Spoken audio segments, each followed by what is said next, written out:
Bhakti Siddhanta Saraswati Goswami Prabhupada ki jai, Ananta Koti Vaishnavindra ki jai, Namacharya Srila Haridas Thakur ki jai, Prem se kaho Sri Krishna Chaitanya Prabhu Nityananda Sri Advaita Gadadhar Sivas Adi Gaur Bhaktavindra ki jai, Sri Radha Krishna Go Gopinath Sam Kund Radha Kund Giridhavan ki jai, Vrindavan Dham ki jai, Navadvip Dham ki jai, Swami Bhaktavindra ki jai, Ganga Mai ki jai, Jamuna Mai ki jai, Tulasi Devi ki jai, Bhakti Devi ki jai, Swami Bhaktavindra ki jai.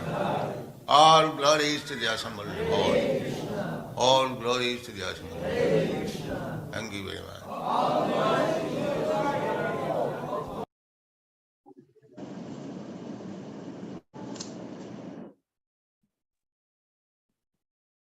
Hare Krishna, dear devotees, please accept my humble obeisances. All glories to Jai Guru Shripa, Father, glories to Gurudev, and all assembled devotees. We thank you for being here.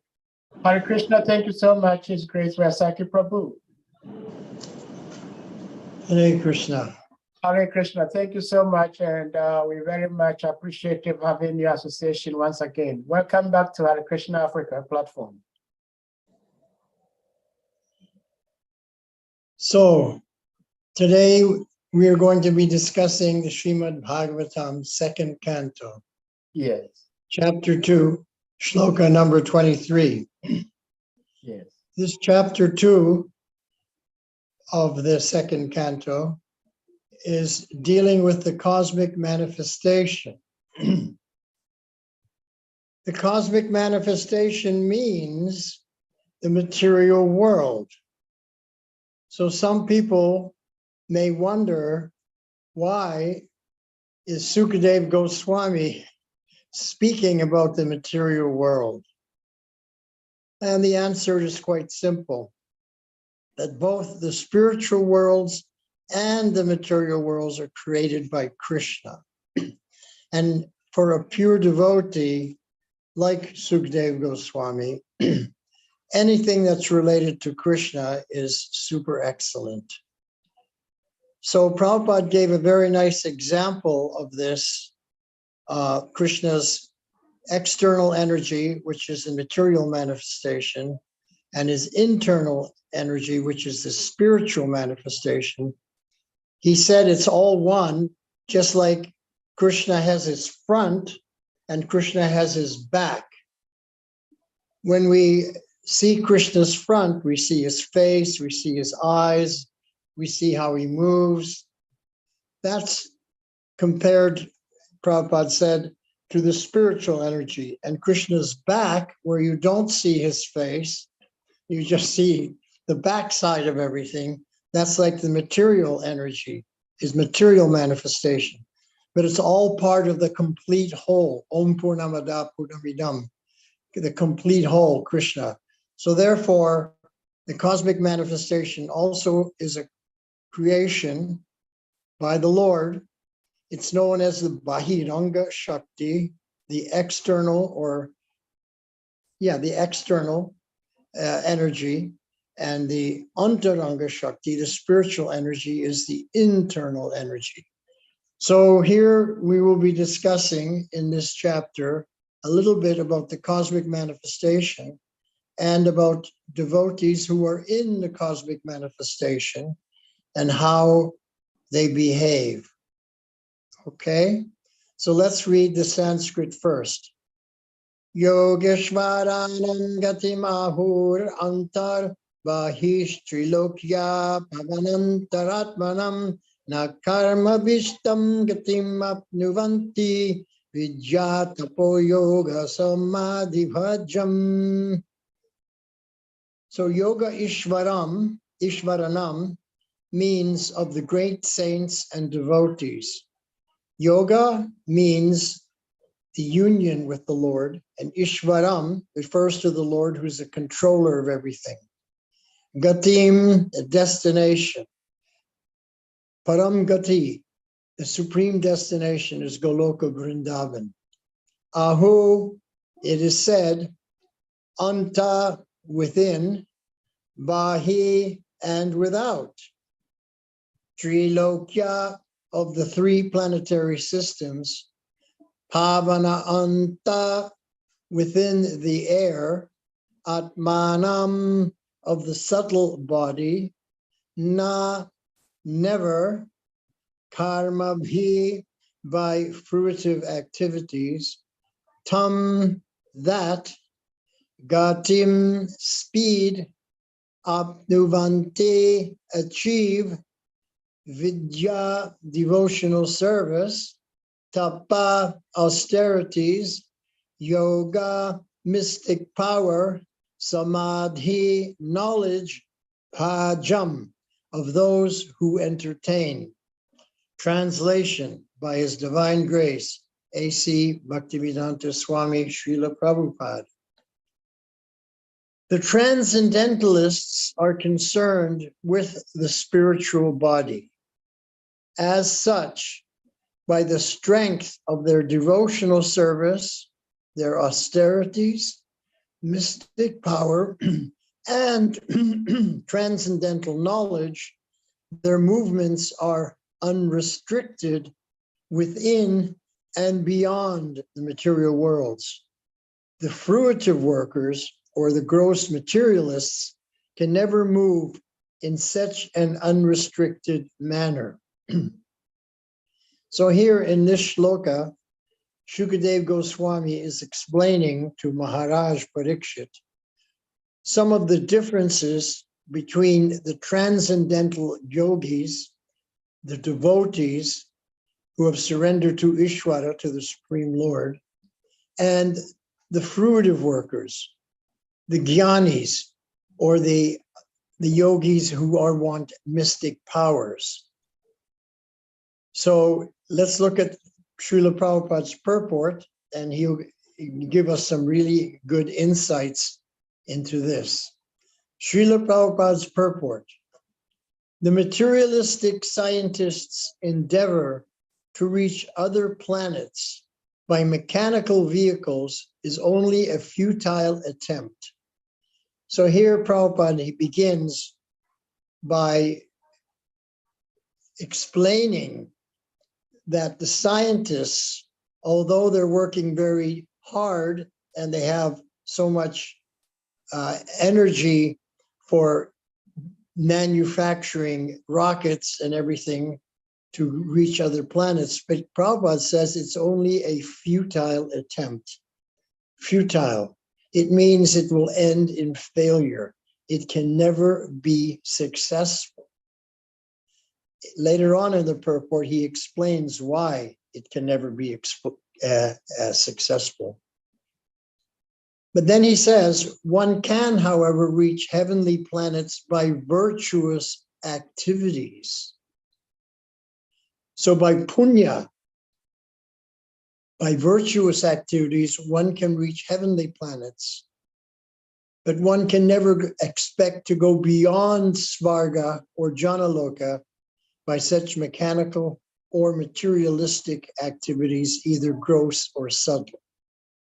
So in the first instance, Prabhupada is speaking about the gross attempt, the scientists' building of rockets and spaceships to go to other planets, futile. So that's the gross material activities. And then there's the subtle materialistic activities, which are done by the mystic yogis. They're doing mystic yoga. They're performing tapasya, meditation, and tapasya, so that they can travel mystically in the astral way, but with the astral body. But the transcendentalists, those who are transcendental to the material world, the devotees of the Lord, who have nothing to do with the gross material body, can move anywhere within or beyond the material worlds.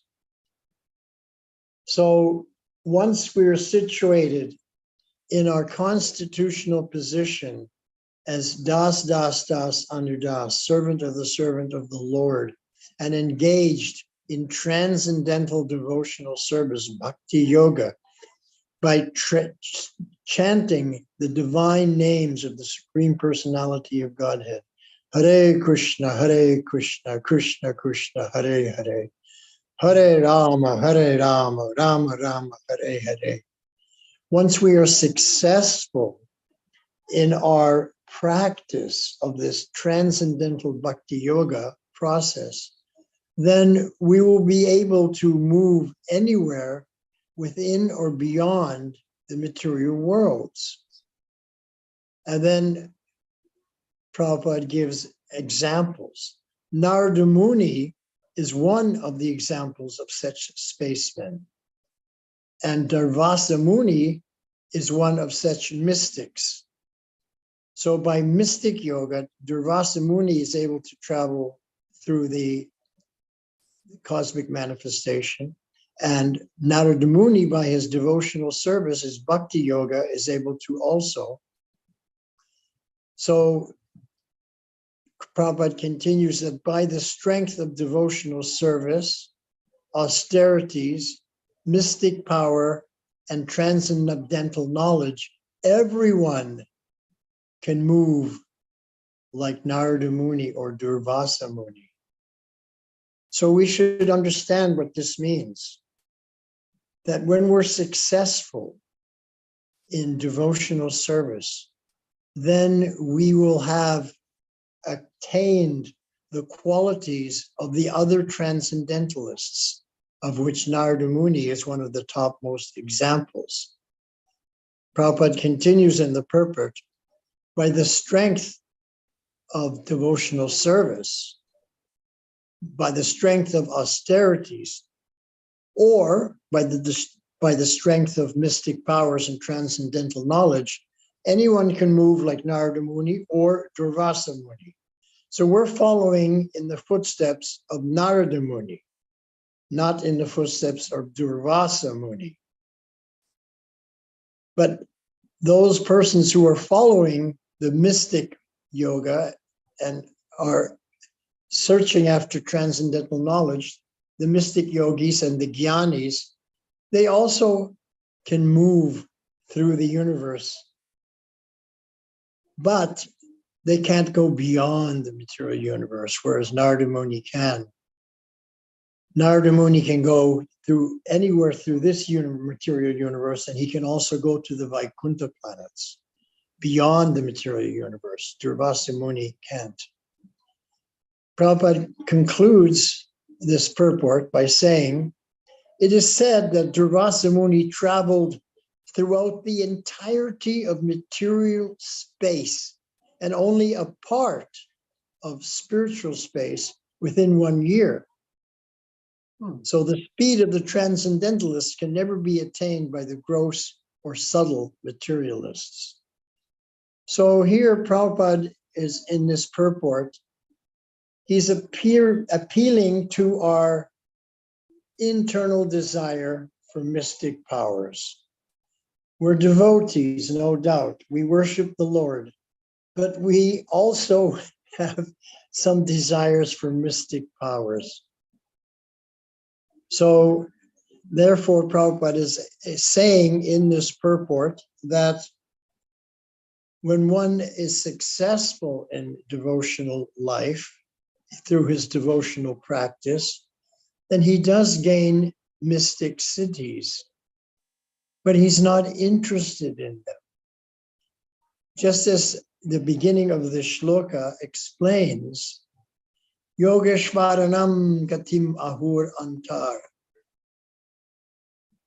that they're only concerned with the internal, the spiritual body, the antaranga shakti.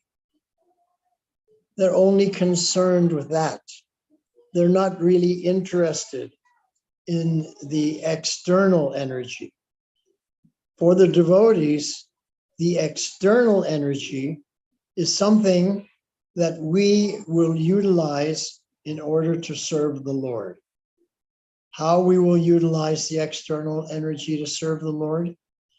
Well, we can go out into the external energy and bring the mercy of the Lord to the conditioned souls through Harinam Sankirtan. We can take the material energy of foodstuffs, vegetables and fruits and milk, offer them to the Lord so they become spiritual, prashad, and then distribute that also to the conditioned souls. This was Prabhupada's program known as Food for Life. So Prabhupada always, from the very beginning, his focus was on distributing prasadam, especially that the devotees should offer and consume delicious and nourishing Mahaprasad that's offered first with love to the Lord. But one year in Mayapur, early on, it's either 73 or 74,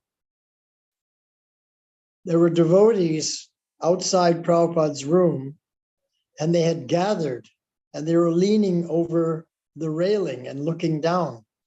And so from within his room, Prabhupada saw that the devotees were gathering there and looking. And he was wondering, what are they looking at? So he came out of his room to see. And they said, just look, Srila Prabhupada. And Prabhupada looked, and there on the ground were all the leaf plates that the devotees had taken their prasadam and thrown the leaf plates on the ground. And there were some poor people, some ladies with their children scavenging for foodstuffs. They were so hungry. And when Prabhupada saw that, tears came to his eyes. And he said, from now on, anyone within 10 miles of an ISKCON temple should never go hungry. And therefore he started the Food for Life program. This is Prabhupada's compassion. So that's how the Food for Life program started. Prabhupada was the founder acharya of the Food for Life program, that no one within 10-mile radius of an ISKCON temple should go hungry. So this is part of our tapasya. Here in the shloka, we see the words vidya, tapa, yoga, samadhi, bhajam, that we're dealing with transcendental knowledge and devotional service, austerities.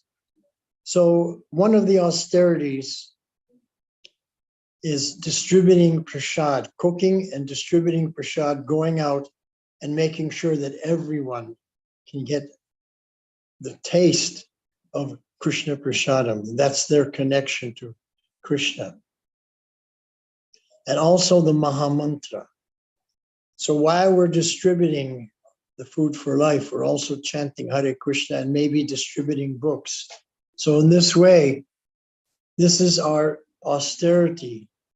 This is the tapasya of Bhakti Yoga, which really isn't a tapasya when you think about it. Chanting the holy name, dancing in the kirtan, honoring prasad and distributing it to others. That's the sadhana. So sadhana for most yogis is something difficult. It's something that you have to practice and go through very, it's an austerity. And I know because before I became a devotee, I was practicing Ashtanga yoga, trying to raise the Kundalini Shakti up the Sushumna, the spine, up to the Brahmarandra, and to experience enlightenment. And I was following the pranayama process, different pranayamas, the breath of fire and everything like that. And I was following the teachings of one yogi. His name was Narayan Ananda Swami. And I was very austere. I was very sincere. I really wanted to experience enlightenment.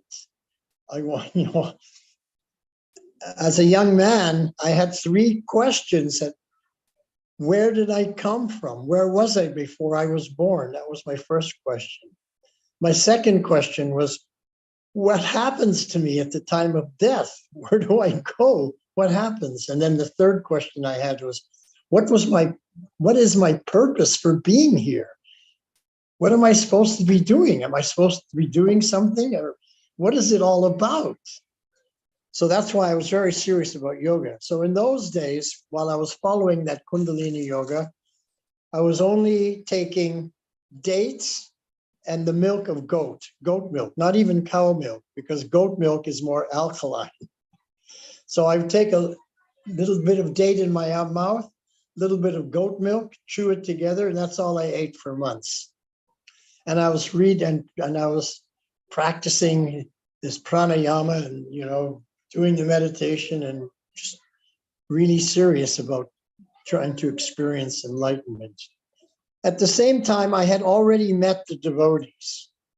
I had met the devotees and had come across the Mahamantra and Mahaprasad in 1968. But I hadn't met Srila Prabhupada in 1968. Then in 1969, I met the ISKCON devotees again, and I got some literature. So then that was my first connection to Prabhupada. Before that, my connection was not through Prabhupada, but through the Bengali community, the Indian community where I was living. I hadn't met any ISKCON devotees until 1969. And that's when I got my first literature of Srila Prabhupada. But I was already contaminated because I was studying and reading the books of Mayavadis. So I didn't fully understand or even appreciate Prabhupada's writing at that time. I was still too much covered over. But anyway, finally, I was going from one guru to another, looking. And when I come across something, a new path, I check it out. And let me try this. And if something better comes along, I can always move on. So I was doing this Kundalini yoga. And I was a gross materialist in a sense, because I wanted mystic yoga. I wanted to get enlightenment. It was for my benefit. Had nothing to do with service for God. Nothing. It's all for my own benefit. That's what the mystic yoga and the Gyan yoga, that's what it's all about, for my own benefit. But Narayanananda Swami, he had a book that I was following and doing the practices of Kundalini yoga. And when I got to the last chapter and the last page of the last chapter, he had written that there are other methods for attaining enlightenment. And the other two methods that he mentioned were japa and kirtan. So I was thinking, why am I doing this heavy tapasya? I should just go to the Hare Krishnas, chant Hare Krishna, and that's more my style anyway, being very musically inclined. So that's how I came. So I thought, okay, let me try the Hare Krishnas, and if something better comes along, I can always move on. But nothing better ever came along because Prabhupada was giving us the Antaranga Shakti. He was concerned only with the spiritual body and the spiritual energy and going back home, back to Godhead. That was his mission. That was his message. We're going home, back to Godhead. Everything we're doing in this life is that at the end of this life, we go back home, back to Godhead. So here in this shloka, by the strength of our devotional service and the strength of our austerities, which are not really austere, the Nam Yagya, chanting the holy name is not austere. Dancing in the kirtan is not austere. Some people may think that chanting japa is a little austere, but it's not so much austere. Anybody can chant in any situation. Honoring Mahaprasad, that's definitely not austere. And in this way, we get transcendental knowledge by studying the books that Srila Prabhupada gave us. So that's one aspect of it. The other aspect is coming from Krishna. Krishna says in the Bhagavad Gita, chapter 10, shloka number 10, Tesham satata yuktanam bhajatam priti purvakam. That anyone who is engaged in devotional service with affection and love, dadami buddhi yogam tam, yena mam upayanti te. I give such people the intelligence of bhakti yoga so that they can come to me. So for those of us who are practicing sincerely bhakti yoga, sincerely means for the pleasure of Krishna, Guru and Gauranga, not for my own benefit, but for their benefit, for their happiness, for their enjoyment. My own benefit is included in that. That is given by Krishna. So I'm not concerned with that because Krishna takes care of that. Prabhupada used to give the example of the young son. He's never concerned for his own benefit, what he will eat or play or anything, because his father is taking care of him. He never has to even think about it. So we should be like the young child, and Krishna will take care of us, which is what he says. And in this shloka, he says, Dadami buddhi yogam tam. I will give you all the intelligence of that bhakti yoga so that you can do it correctly and get the full result. Yenamam upayanti te, so that you can come to me, because Krishna wants us to come to him. So when we're only concerned with the spiritual body, which is the Atma, who I really am, with the spiritual energy, and I'm only concerned with Krishna's spiritual energy and pleasing him, then Krishna reciprocates, just as he says in Bhagavad Gita again, Ye yata mam prapadyante tams tataiva bhajamyaham. That as they approach me, I reciprocate accordingly. Now, Prabhupada in the translation, he says, as they approach me, I reward them accordingly.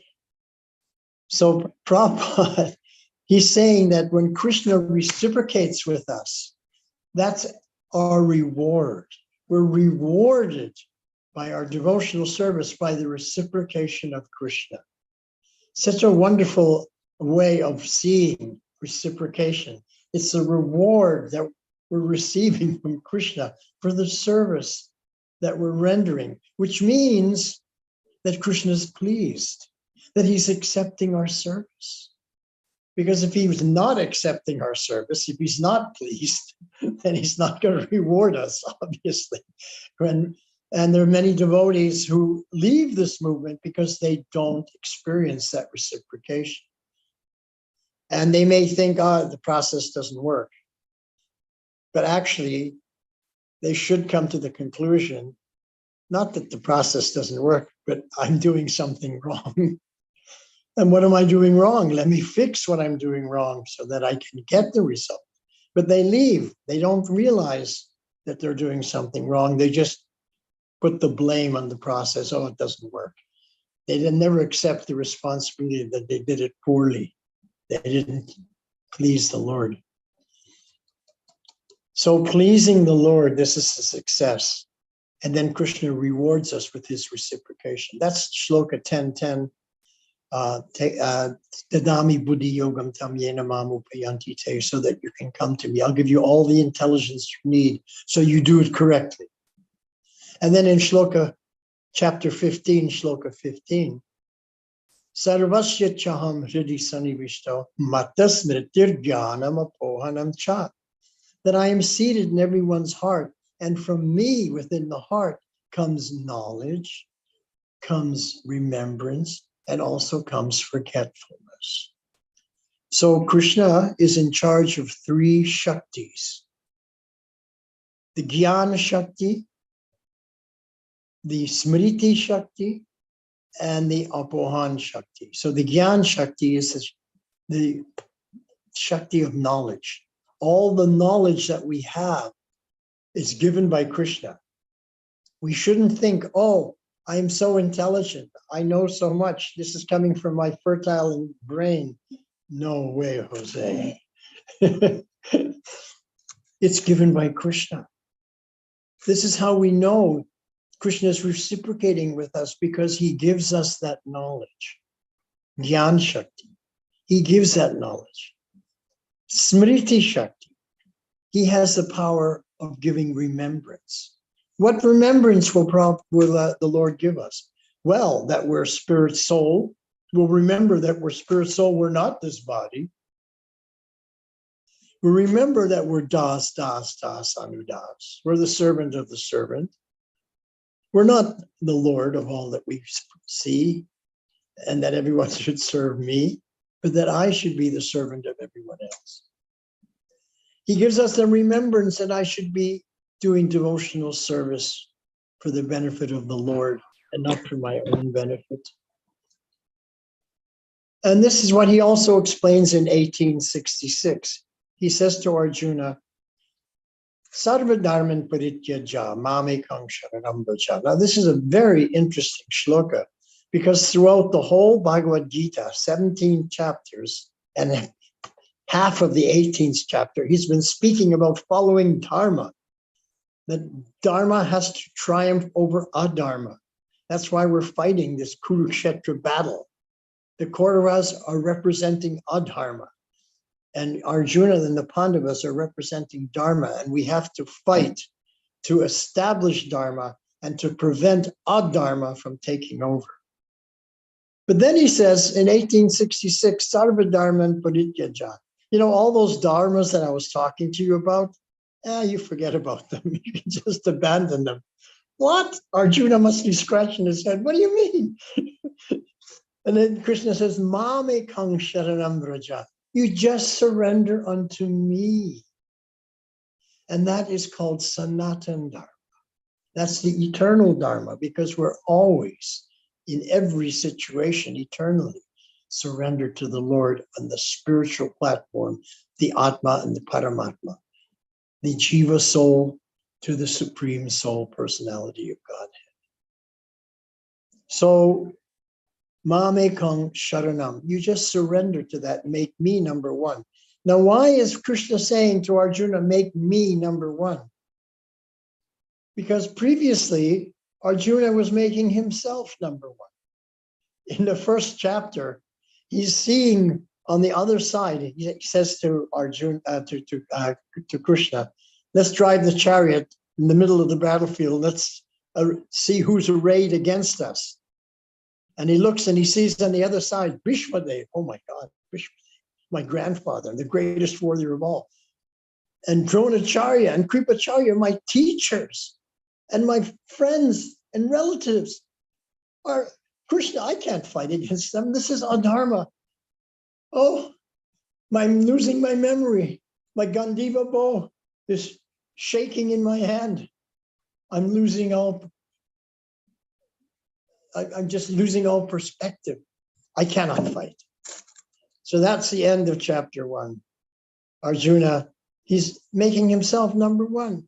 He is making himself number one. I cannot fight because of this, and this reason, based on my own perspective, my own intelligence, my own perception. But in the 18th chapter, Krishna says, make me number one. Forget about you being number one. Forget about your perception and what you want and what you think is the right thing. Just follow me. Sharanam, surrender to that. Mamekam sharanam vraja. Surrender unto me, make me number one wherever you go. Wherever you go. Vraja.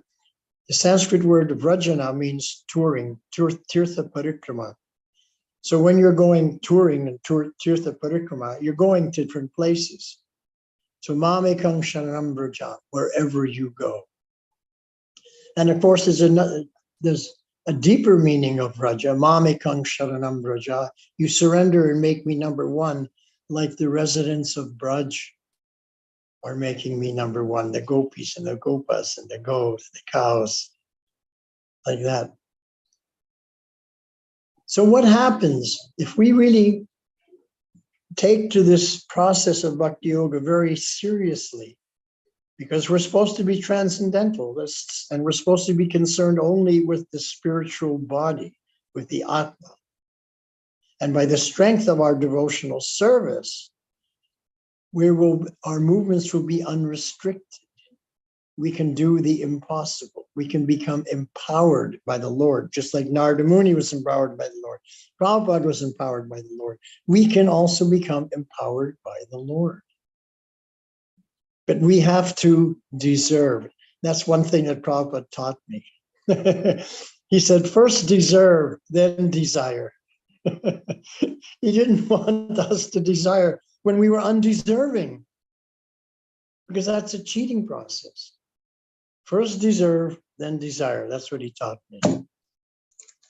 And then another thing he taught me, these things I remember very clearly. He said, I can teach you everything, how to fly your plane back home, back to Godhead.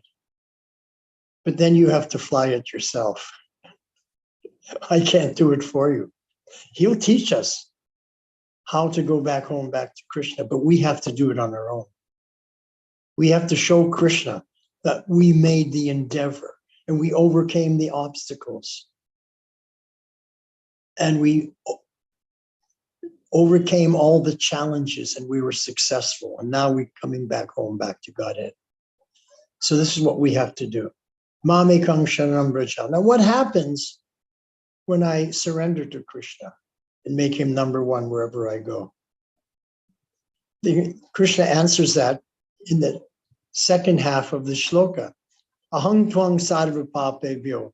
If you surrender to me, make me number one, wherever you go, forget about yourself being number one, then I'll take away all your sinful activities, past, present, and future. I wipe your slate clean. No more karmas, no more sin, nothing. Ahang twang sarva papebhyo mokshayishyami. This is the first person present tense. I will give you liberation. In other words, I will bring you back home, back to Godhead, to join in the Nitya Leela. Moksha Ishyami. Then he says, Masucha, don't worry about this. In the beginning, Arjuna was worried. He said, I'm losing my composure. My Gandiva bow is slipping from my hand. I don't want to fight. Krishna is saying now, he's answering him, don't worry. Don't have any doubts. Just surrender to me. And this is our situation.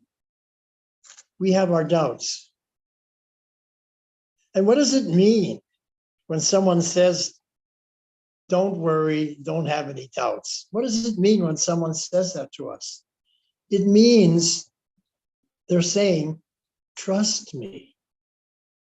Krishna's saying, trust me. Everything I'm telling you is true. Don't have any doubts. Don't worry about it. Just trust me. And this is our problem. We have not yet fully come to trust Krishna. You know, we have a belief, but do we have full trust? How strong is our faith? Like in Sanskrit, the word for faith is vishwas, and blind faith is andavishwas. So in the beginning, we have blind faith. We meet the devotees. We don't know if Krishna is God or not, but we see these people. They're very sincere. They're very dedicated. They're very happy. Let me give this a try. I have blind faith. So I take up the bhajana kriya. I take up the process of devotional service. I chant the holy names, honor Mahaprasad, follow the daily programs of the temple, and my faith becomes a little stronger. It's not blind faith anymore. It's based on my experience. I'm experiencing something. Bhakti yoga is experiential. I'm experiencing, this is wonderful. This is blissful. I'm happy. Wow, this really works. So now my faith is a little stronger. But Shraddha is much deeper than Vishwas, faith. Shraddha is that faith that is so strong that it's now become trust. I now have complete trust in the Lord. And that's what Krishna is saying to Arjuna, Masuchaha, don't have any doubts, trust me. We have to trust Krishna. So the transcendentalists, they trust Krishna because they're only concerned with the spiritual body. And thus their movements are unrestricted within the material worlds and beyond the material worlds, just like Narada Muni. Narada Muni bhajai vina radhika ramananami. So Narada Muni is traveling all over the universe, playing on his veena and singing the Lord's name, Radhika Raman, the beloved Lord, the darling of Radha. Radhika Ramananame. This is a song written by Bhaktivinoda Thakur. So we can become like that. We can become like that. We're meant to become like that. That's the success. We just have to trust Krishna. Just like here, the Bhakti Yogas, Yoga Ishvaranam, those who are following the Bhakti Yoga process, surrendering to Ishvara, Ishvara Parama Krishna, Satchit Ananda Vigraha, Anadir Adi Govinda, Sarva Karana Karanam. That Krishna, the supreme controller of all other controllers, the cause of all causes, who is beginningless, but he begins everything. So we should become like that. That's what this shloka is talking about. And the fruit of workers, the jnanis, the mystic yogis, they want the fruit. They're doing it for their own benefit. They're not doing it for Krishna's benefit, to please the Lord, for their own benefit. Or the gross materialists. So in this shloka, it's very interesting that the fruit of yogis and the gross materialists can never move in such an unrestricted manner. They're in the same boat. The mystic yogis and the gross materialists on the wrong side of the line. The devotees are on the right side of the line, unrestricted movement, going back home, back to Godhead. But everyone else is on the wrong side of the line because they're restricted by the material energy, by the laws of karma, by the laws of physics, by the laws of their own desires and past karmic activities. So that's the sum and substance of this shloka. So I'll stop here and ask if there's any questions. Thank you very much for attending. Hare Krishna, thank you so much, His Grace of Vaiyasaki Prabhu.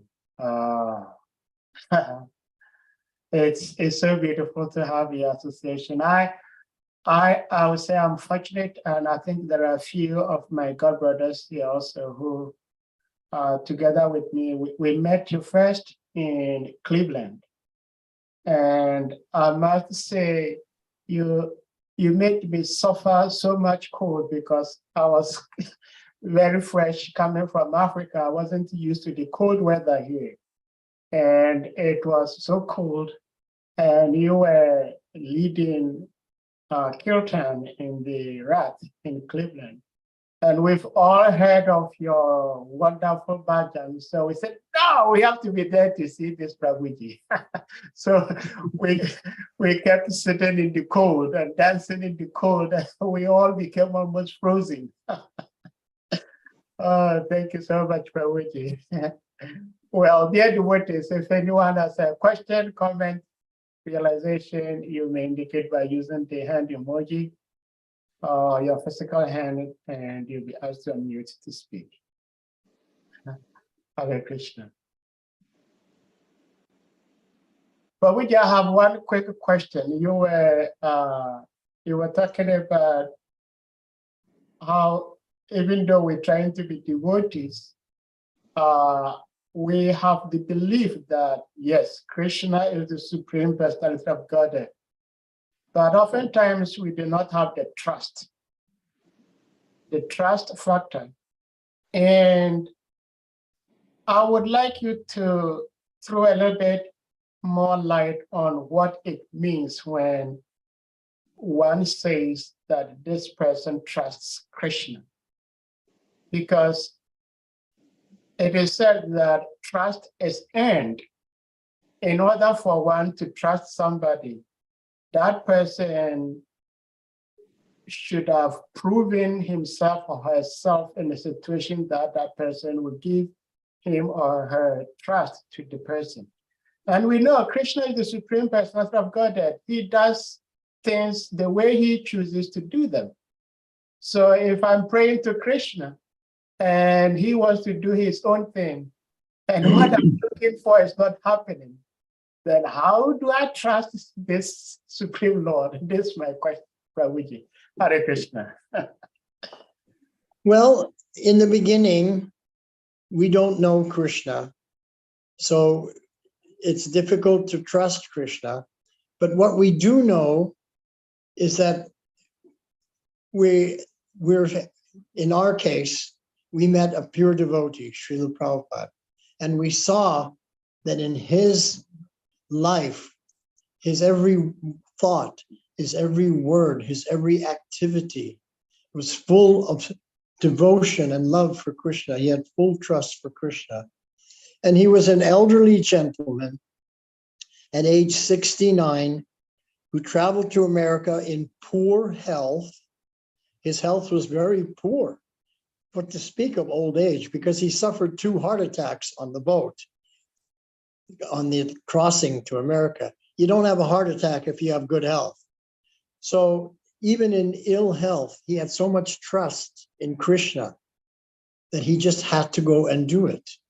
And he explained later on, he said that Lord Chaitanya had prophesied, Priti vite joto ache nagara digram sarbatra prachar hoy bimor nam, that in every town and village throughout the world, people will propagate my holy name. So Prabhupada, he explained to us, he said, Lord Chaitanya, he's God. And if he says that it's going to be in every town and village in every country, that means that in every town and village in every country, there are people waiting for someone to come just to give the message, just to deliver the holy name, and they will accept it. They're looking for it. So he was convinced, let me be that person. And he experienced that. He came through New York, didn't know a soul, and immediately people were coming to him. He flew to San Francisco after being in New York, and at the airport, there were hundreds of people chanting Hare Krishna to greet him. He'd never even been there before. So he understood, he explained that there are candidates waiting in every town and village. Just someone has to go there and deliver the holy name to them. And so he had that trust. And because of that, in 10 years, he was able to spread it all over the whole world. Now, in 1965, 66, and 67, the first 3 years, well, 65 to 66 and 66 to 67, so the 2 years. In the first 2 years, Prabhupada only established 3 temples. First was New York, second was San Francisco, third was Montreal. And then he had to go back to India because his health was very poor. But he came back in 68. And from 68 till 1977, he established 105 more temples in 9 years. That's a superhuman feat, but he had full trust of Krishna, and Krishna reciprocated. And I remember when I got the news that Prabhupada had left, I was on traveling Sankirtan, and we got the news that Prabhupada had left the planet. And so I remembered that Prabhupada had told us that an astrologer had prophesied when he was born that at the age of 70, he would cross the ocean and travel all over the world and open up 108 centers. So I took the latest BTG and I counted the number of centers that we had that was listed in the Bhakti-gata, and it was 108. That astrologer was so good. At Prabhupada's birth, he had said that. It was amazing. So that really increased my trust, you know. So I saw in the personality of Prabhupada, he had so much trust. That gave me faith and trust And then I saw even the astrologer. So I just had full trust. And I just want to share that with everyone else. Trust Krishna. He will not let you down. And I've known devotees. I just spent some time with my godbrother Bhaktidas. And Bhaktidas, he didn't have an easy life like I did. I had an easy life. No difficulties. A few, but not much. But he had so many difficulties. And he never lost faith. He even said that his faith increased when he had those difficulties. I was like so impressed, you know. And I said, Bhaktidas, you passed every test. I don't know if I could have passed those tests that you passed, you know. So we have to take shelter of those devotees that inspire us, that inspire our trust, because we see that they are getting the results. And I trust that I can also get the result because I see it in that other person. I see it in Srila Prabhupada. I see it in Bhakti Siddhanta, in Bhaktivinoda Thakur, in all the Acharyas, Lord Chaitanya, 6 Goswamis. What more proof do I need? I should put my trust in the Lord, in Krishna. Hare Krishna. Hare Krishna. Thank you so much, Prabhuji. Thank you for the answer. When you mentioned Bhakta Prabhu, are you referring to the African American devotee, your god brother? Sorry? Are you referring to Bhakta Das, the African American? No, Bhaktidas is my godbrother. Yeah, there is one of your god brothers called Bhakta Das, but it's a black body devotee. He was from America. He was temple president in various temples. Yeah. Yeah, okay, yeah. I think he's from Detroit or thereabout. I think so. Well, thank you so much, Prabhuji. If anyone has a question, please, you may unmute and you'll be asked to speak.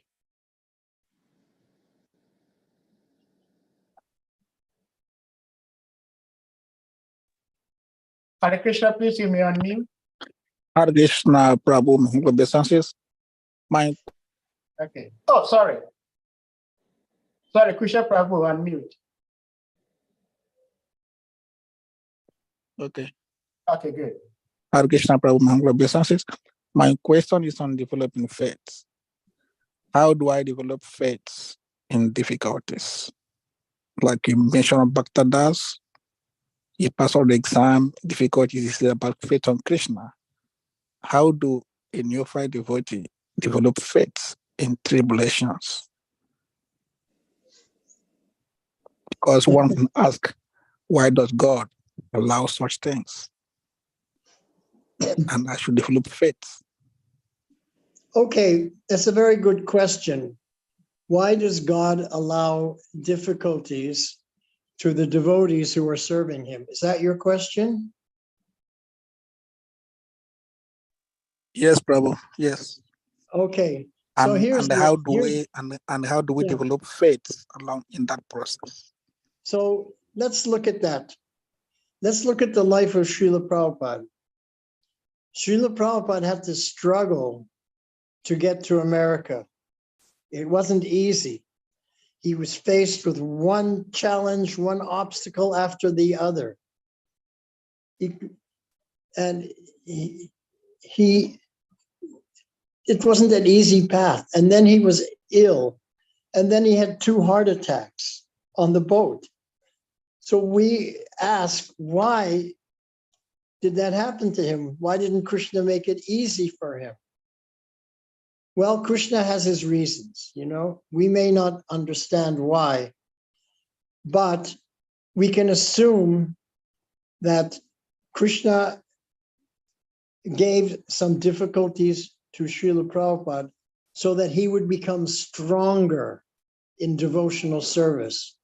Just like a young child, to go up the stairs, he has to step up, one obstacle after the other. And this way he becomes stronger.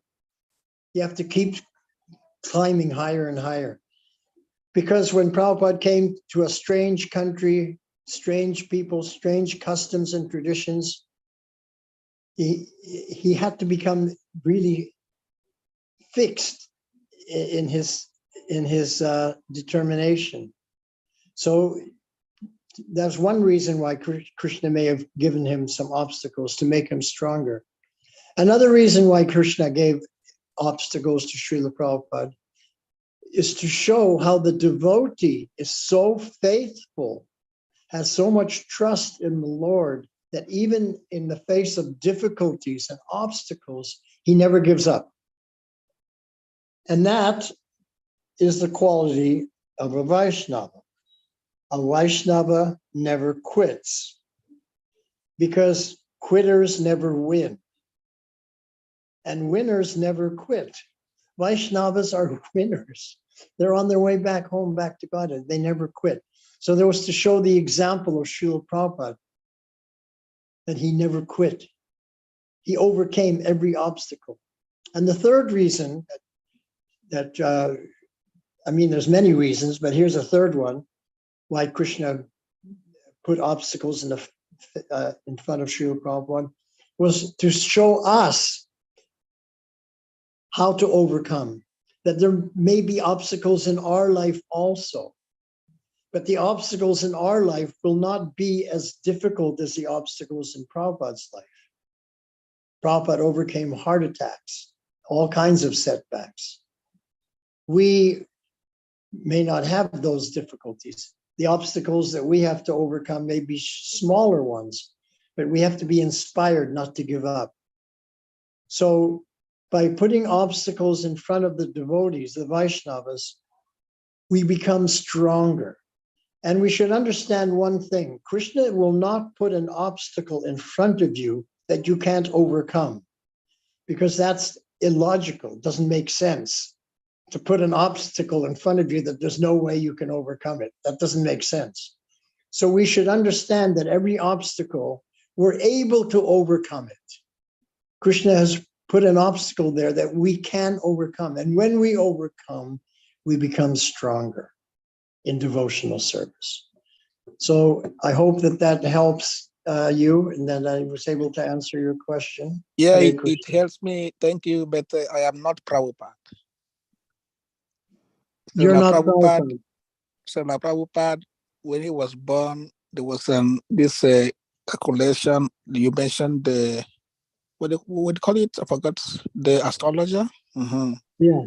So he was kind of have a little idea what he would achieve in life.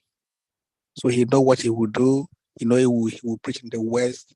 He know how many temples he will build. He knows something about his future. But someone who doesn't know anything, how does he keep faith alive in those difficulties? The point is this, that none of us are Prabhupada. Bhaktadas is not Prabhupada, but he overcame all difficulties. He had such difficulties you wouldn't imagine, and he overcame them. He never lost his faith. So he doesn't say, I'm not Prabhupada. He just carries on in devotional service and overcomes the obstacles. That's what we have to learn, to overcome the obstacles so that we become stronger in devotional service. We don't make excuses why I can't do this or why I can't do that.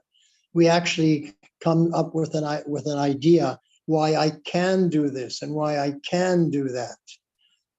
We want to have a recipe for success in everything we do. We don't want a recipe for failure. We don't want negativity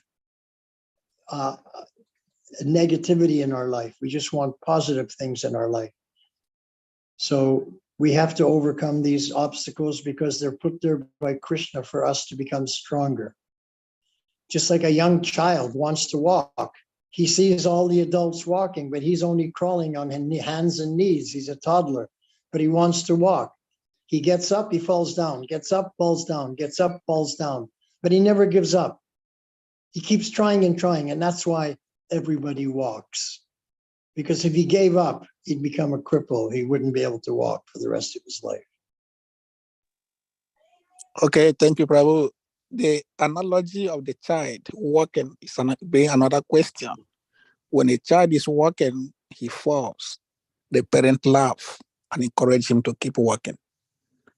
And in spiritual life, if one have difficulties, for example, and he or she is being chastised, like we normally use that word, he falls down, and we laugh. Instead of encouraging the child to get up and keep working, we chastise, we excommunicate. So how does such a person keep faith in such difficulties? Yeah, everything has to be done with love. Bhakti yoga means devotional service. Devotion means emotion. Emotion means from the heart, the loving emotion from the heart. That's what bhakti yoga is.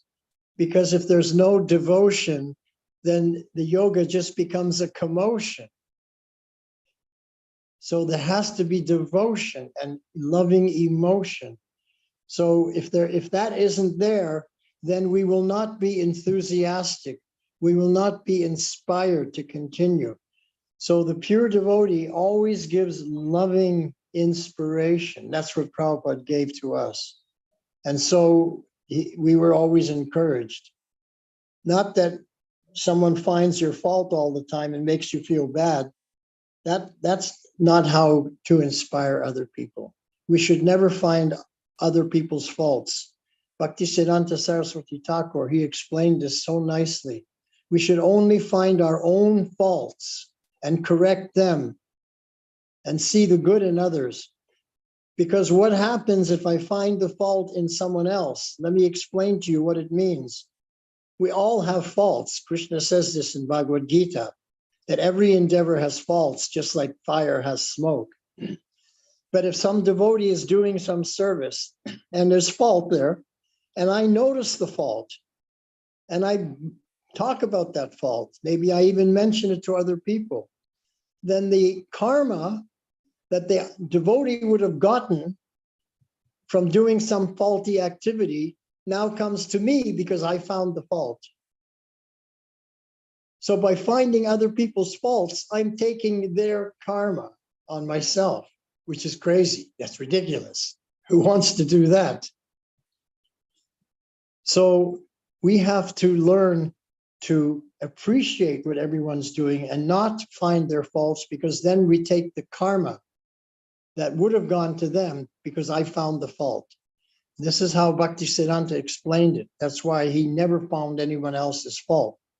In fact, he said, when someone finds my fault, I thank them.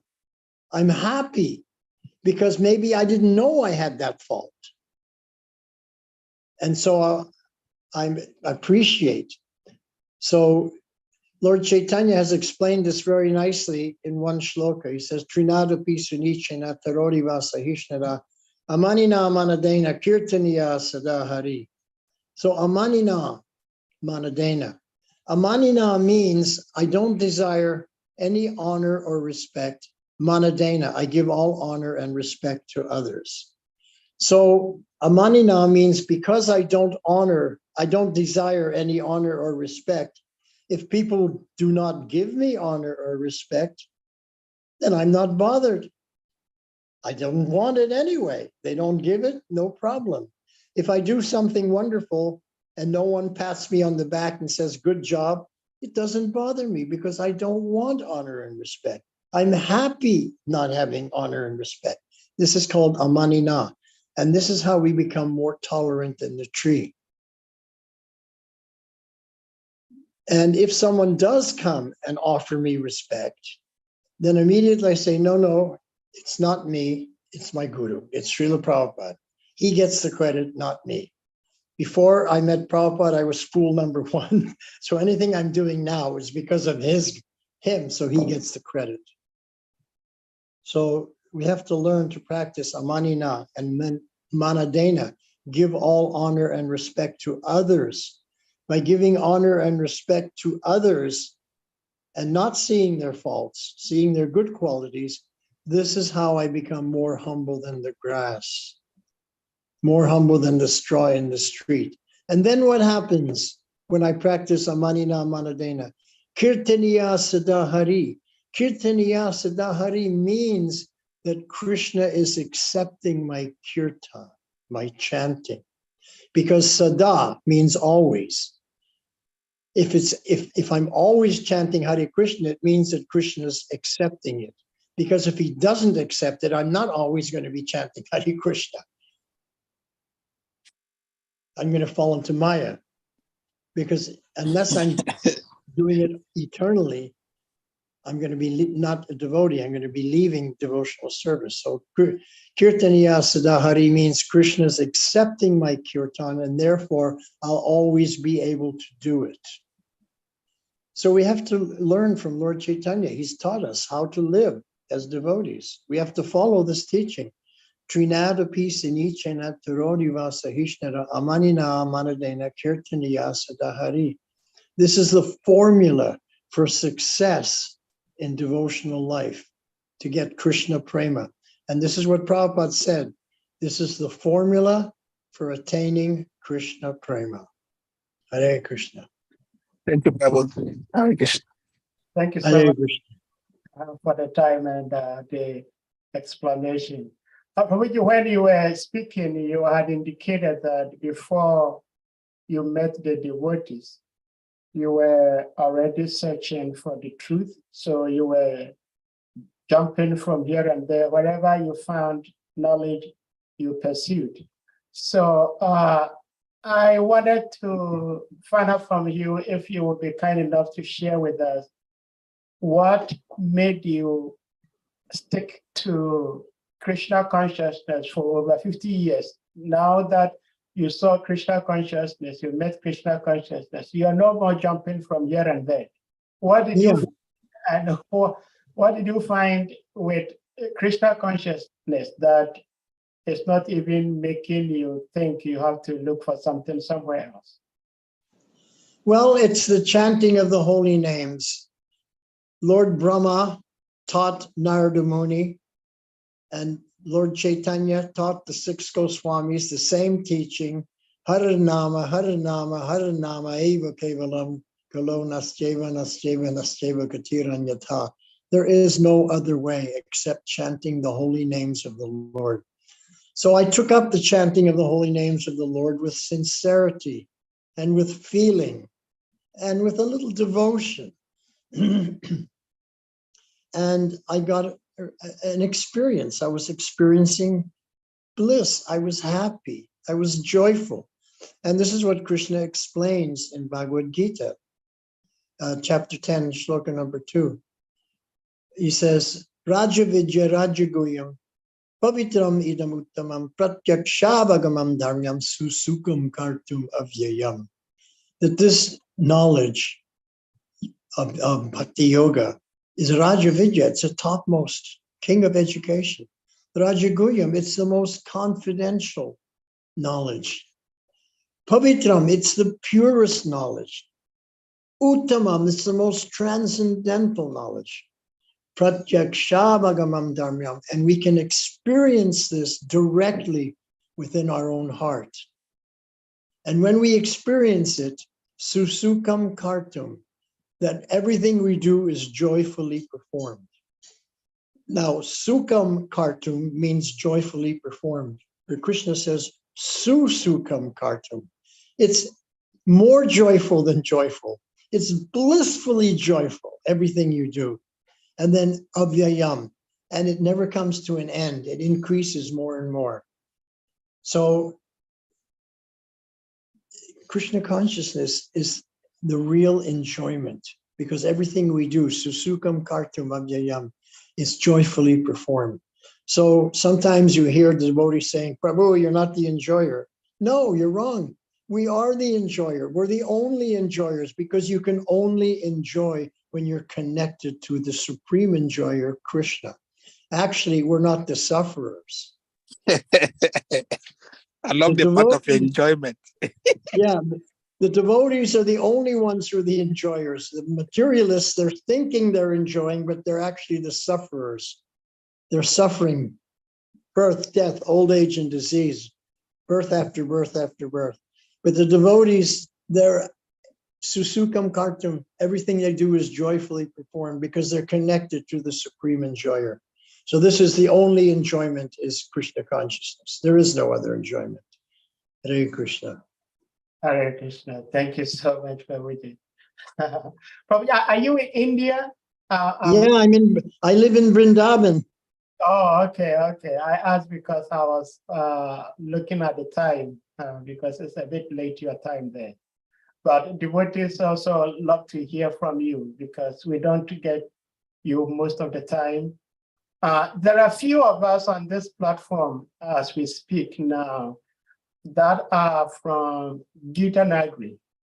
And as such, our lordship is Shri Radha Damodara. And Yes. you've written so beautifully about Radha Damodara. And if you have time, Prabhuji, if you may share like maybe one or two pastimes with your lordships, because as I understand, Shri Radha Govinda, they are like the only deities that actually traveled around the world, like Lord Jagannath goes out to reach out to the people. So if you may share one or two pastimes with the Lord, we will be very grateful. Well, Radha Damodar, they're the deities that are always associated with Sankirtan, with distribution of the holy name to every town and village. And they showed their pastimes very vividly when Vishnujan Swami and Jayananda Prabhu was traveling with the Radha Damodar party. They, instead of living in an opulent temple, receiving opulent foodstuffs, being worshipped in a very opulent way, and having people come to visit them and see them in their opulent temple, Radha Damodar, they renounced all that. And they said, we're going to live in a bus and we're going to travel like the brahmacharis, and whatever they eat, we'll eat. And we'll go out to the people. We'll go to them. This is the mercy of Radha Damodar. They go to the people. They don't wait for the people to come to them. So Radha Damodar, they're most merciful deities, because as the deities that are connected with Sankirtan, the movement, that's their mission, is to inculcate Krishna consciousness in others. You know, even in the most, strange situations, living on the road, on the streets, in parks, in universities, in colleges, they would just go and chant, and as Vishnujan Maharaj and his party were chanting, then Arti was going on in front of all these students and in front of the karmis walking in the streets. The Lord came to the people. He didn't wait for the people to come to him. That is the mercy of Shri Radha Damodar. The only deity that comes close to that is Jagannath Baladev Subhadra Maharani. They come out of their temple to do Rath Yatra, but only once in a year. Radha Damodar are out on the road every day. Hare Krishna. Hare Krishna, thank you so much, Prabhuji.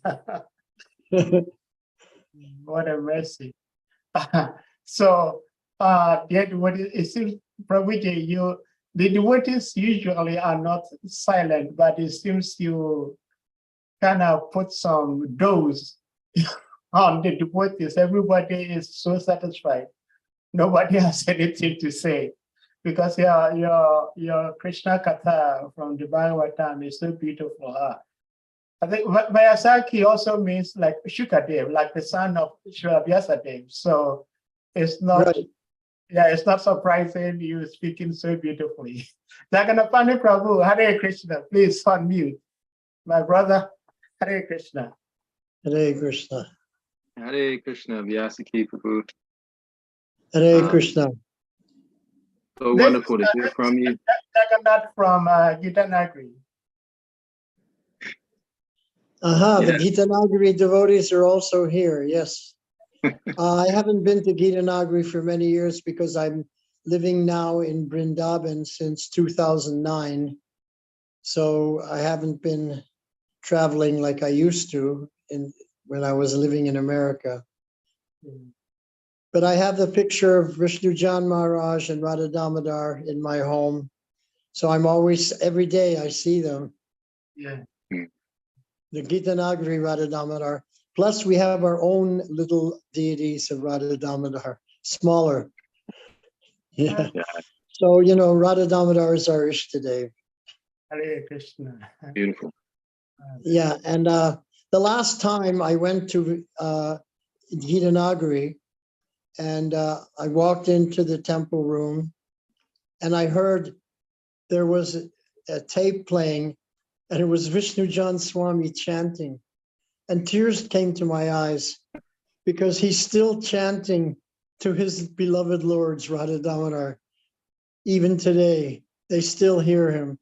So it was just so wonderful, the connection that he had for those deities. It was just, you know, on a different level, so transcendental, so wonderful. He's an inspiration. All of my god brothers, I look up to him as the greatest inspiration.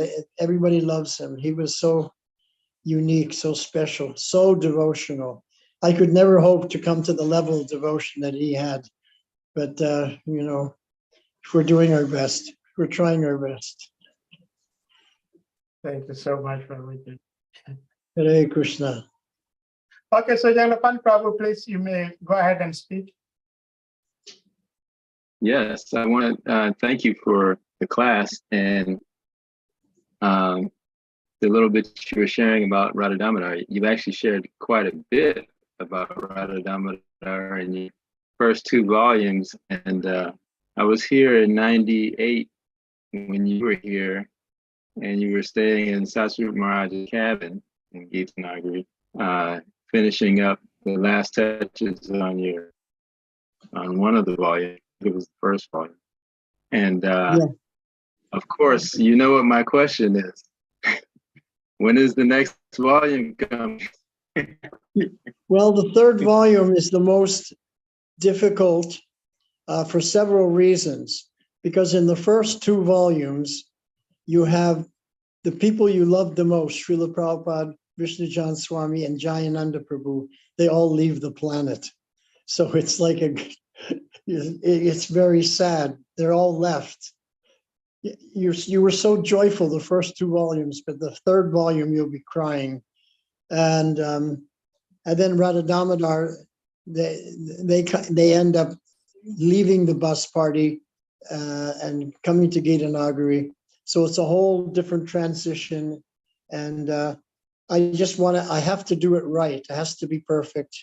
So, you know, Krishna, Radha, the thing is this, that as I was starting to write this book, I came to understand that this is not coming from me, because it was going in a completely different direction than what I had thought. And I was saying to myself, who is writing this book?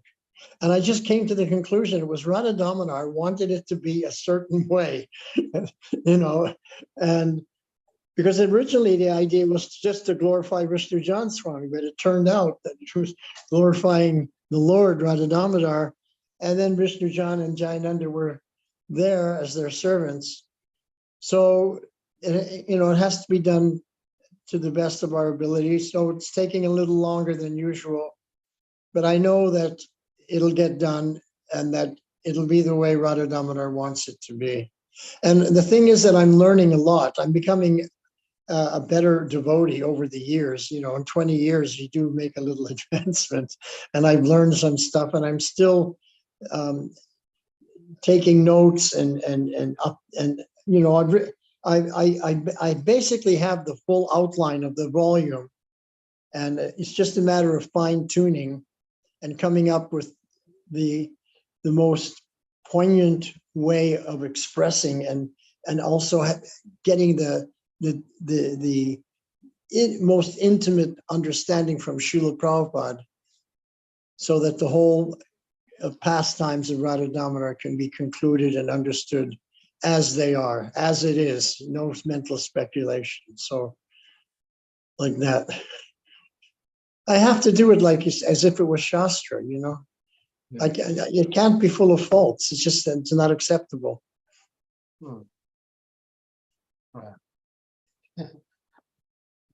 Well, we're praying that it will come out soon and that you get all empowerment and direction to fulfill the mission of the third volume. Yes. Right. It's been years waiting for that. Well, thank you very much. And by the prayers and blessings of the devotees who are waiting for the third volume, it will come out by their mercy. So Yeah. thank you. Hare Thank Krishna. you. Okay. So, Govinda Prabhu, you may unmute.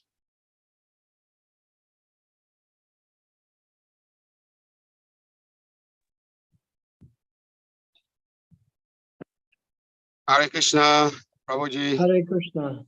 Please accept my respectful obeisances. Jai. All glories to you, all glories to Srila Prabhupada. Thank you. And thank you very much for your presentation.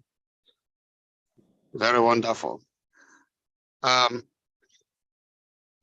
my question is about the chanting of the holy names of the Lord.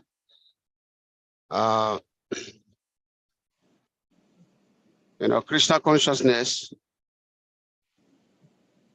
established by Srila Prabhupada is to help the humanity at large to soften the heart of humanity. So a devotee means a Vaishnava, and a Vaishnava means with heart. A Vaishnava means soft heart. And the conditioned souls have a hard hearted, because we've been in the material world for a long time. Our heart has become so hard.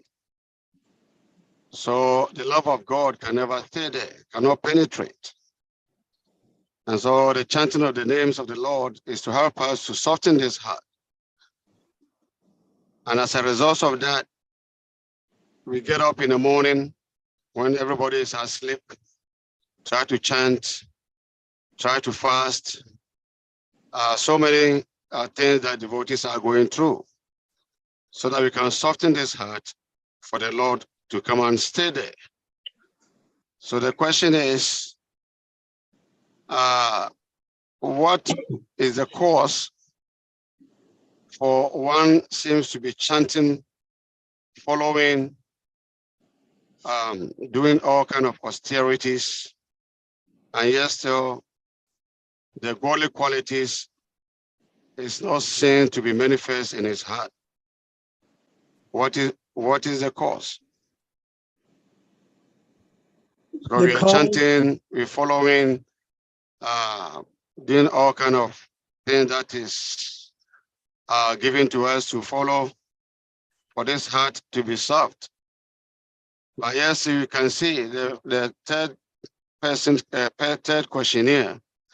Question was that when one falls down, then he's loved by other devotees.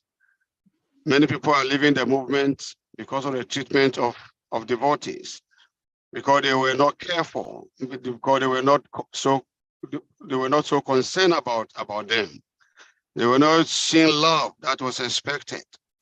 But meanwhile, these devotees have been chanting and following and for many years, and they still have this hard-hearted. What is the cause, and what's the best way to break this gap so that we can really enjoy love of God?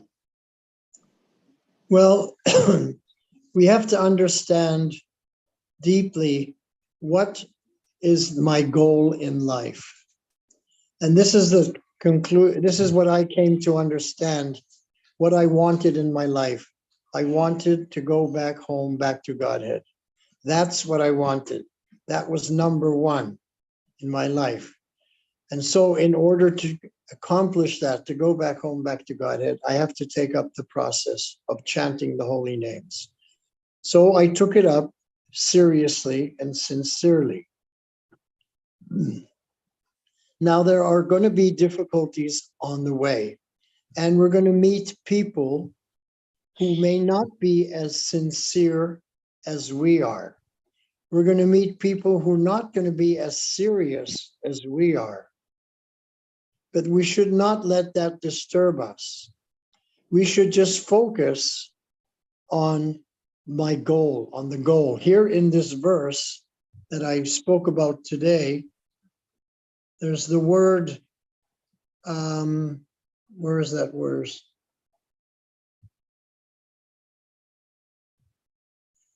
Gatim, the word gatim. Yoga Ishmaranam gatim, the goal, the destination. We have to understand the great saintly devotees, they have a goal, they have a destination, and we should focus on that goal and that destination. And how we can achieve it is by chanting the holy names of the Lord. Now, there's two ways that we can be chanting. We can be chanting sincerely without making offenses, or we can be chanting offenseless chanting with full of offenses. So when we chant without offenses, sincerely, in a simple-hearted way, we make advancement. But when we chant with offenses, the mind becomes weird and we start to go mad. And this is what we've seen. Devotees start to go crazy. And they leave the movement, they behave in a crazy way, they perform all kinds of sinful activities, and it's all due to offenses. Because the holy name is non-different than Krishna. And when we chant the holy name of Krishna sincerely, we get the benefit of the purity and devotion and love of the holy name. But when we chant with offense, we're offending Krishna, because the holy name is Krishna. It's the sound incarnation of the Lord. And when we offend the Lord again and again and again, and when we offend the devotees again and again and again, we go crazy. Our mind goes nuts. And we end up in a horrible situation, committing more offenses. We leave, we become envious, inimical. So the whole cause of everything is offenses. We have to learn to be humble and not to commit offenses, to chant the holy name with feeling, with affection, with sincerity, with dedication, with conviction. We have to do that. We may not be perfect. We may not be at the level of Srila Prabhupada. We may not be at the level of Hanuman. We may not be level of Prahlad Maharaj or Dhruva Maharaj, but we should at least do our best. And Krishna says, I see samak sarveshu bhuteshu. I see everyone with equal vision. Equal vision. So if Prabhupada does his best and you do your best, Krishna sees both of you with equal vision. So just try to do your best and avoid any offenses. And the first offense is to criticize the Vaishnavas who have dedicated their lives to propagating the holy name of the Lord. And the 10th offense is to be inattentive while chanting and maintaining material attachments, even after understanding and hearing so many instructions on the matter. So the first offense and the 10th offense, they're the biggest ones we have to guard against. So basically that's it.